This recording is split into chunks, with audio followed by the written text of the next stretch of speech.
আর এই মুহূর্তে সরাসরি আমরা নবদ্বীপের দিকে নজর রাখবো, যেখানে রাজ্যের বিরোধী দলনেতা শুভেন্দু অধিকারী নিহত কর্মীর বাড়িতে যাবেন। শুভেন্দু অধিকারী বিশ্বকর্মা পুজোর রাতে সঞ্জয় ভৌমিককে মারধর করা হয়, মারধরে মৃত্যু হয় সঞ্জয় ভৌমিকের। প্রতিবাদে আজ মিছিল নবদ্বীপের মিছিলে অংশগ্রহণ বিরোধী দলনেতা শুভেন্দু অধিকারী।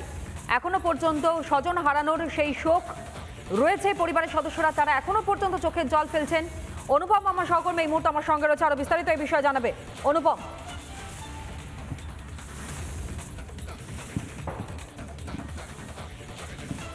দেখো, এই মুহূর্তে তার এলাকার যা ছবি সেটা একেবারে স্পষ্ট করছে যে শোকস্তব্ধ গোটা পরিবার, গোটা এলাকা, তার আত্মীয় এবং কি তার রাজনৈতিক যারা সহকর্মী রয়েছেন প্রত্যেকে শোকস্তব্ধ। একটা তরতাজা প্রাণ তাকে যেভাবে কেড়ে নিল তৃণমূল আশ্রিত দুষ্কৃতীরা, তাতে প্রতিবাদের ঝড় উঠছে। আজকে এখানে শুভেন্দু অধিকারী আসছেন, প্রথমে তার বাড়িতে আসবেন, তারপর এখানে একটি প্রতিবাদ মিছিল রয়েছে। আমি সামগ্রিক ছবিটা দেখাবো এবং তার যারা সহকর্মীরা ছিলেন, রাজনৈতিক সহকর্মী, তাদের সাথেও কথা বলবো। আর তার বাবা এবং তার মায়ের মুখের দিকে এই মুহূর্তে তাকানো যাচ্ছে না, পরিস্থিতি এতটাই ভয়ঙ্কর। তুমি তার বাবার ছবিটা একটু দেখো, আমি রাজশেখরকে বলবো একটু দেখানোর জন্য।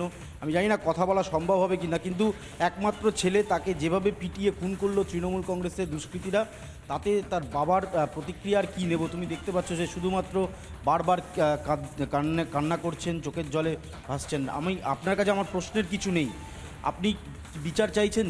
মনে হয় যে পুলিশ বিচার দিতে পারবে, রাজ্য পুলিশ পারবে?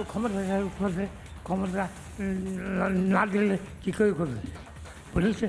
আপনারা সিবিআই তদন্ত চাইছেন? আর সিবিআই চাইছি, হ্যাঁ সিবিআই তদন্ত চাইছি। কে মারলো আপনার ছেলেকে? ওই যে চারটে ছেলে, ওই আমি তো নাম মনে ছিল না, ওর মা জানে ভালো নাম। অর্থাৎ তুমি বুঝতেই পারছো, তার বাবার সাথে আমরা কথা বললাম এবং তার মায়ের, আমি জানি না প্রতিক্রিয়া নেওয়া এই মুহূর্তে কতটা যাবে। বারবার কান্নায় ভেঙে পড়ছেন, মা রয়েছেন, দিদি রয়েছেন, তার আত্মীয় স্বজন যারা রয়েছেন, পাড়া প্রতিবেশীরা রয়েছেন, শোকস্তব্ধ গোটা পরিবার। আমি আপনার কাছে আমার প্রশ্নের কিচ্ছু নেই, আমি শুধু একটুখানি জানতে চাইছি, আপনারা সিবিআই তদন্ত চাইছেন? যে সিবিআই তদন্ত করে দেখুক কারা মারল? হ্যাঁ চাইছি।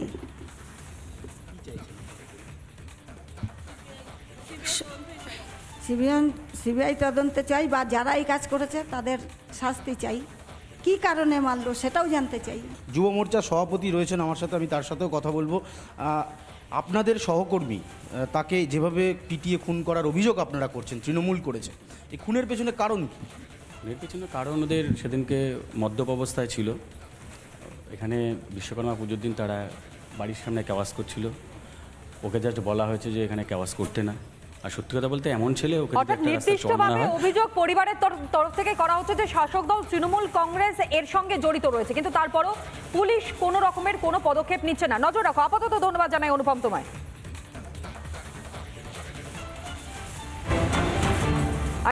নানা ধরনের কন্টেন্ট দেখার জন্য লাইক করুন, শেয়ার করুন আমাদের ফেসবুক পেজ, সাবস্ক্রাইব করুন আমাদের ইউটিউব চ্যানেল। পাশাপাশি অন্যান্য ব্রেকিং নিউজের জন্য অবশ্যই চোখ রাখুন রিপাবলিক বাংলায়।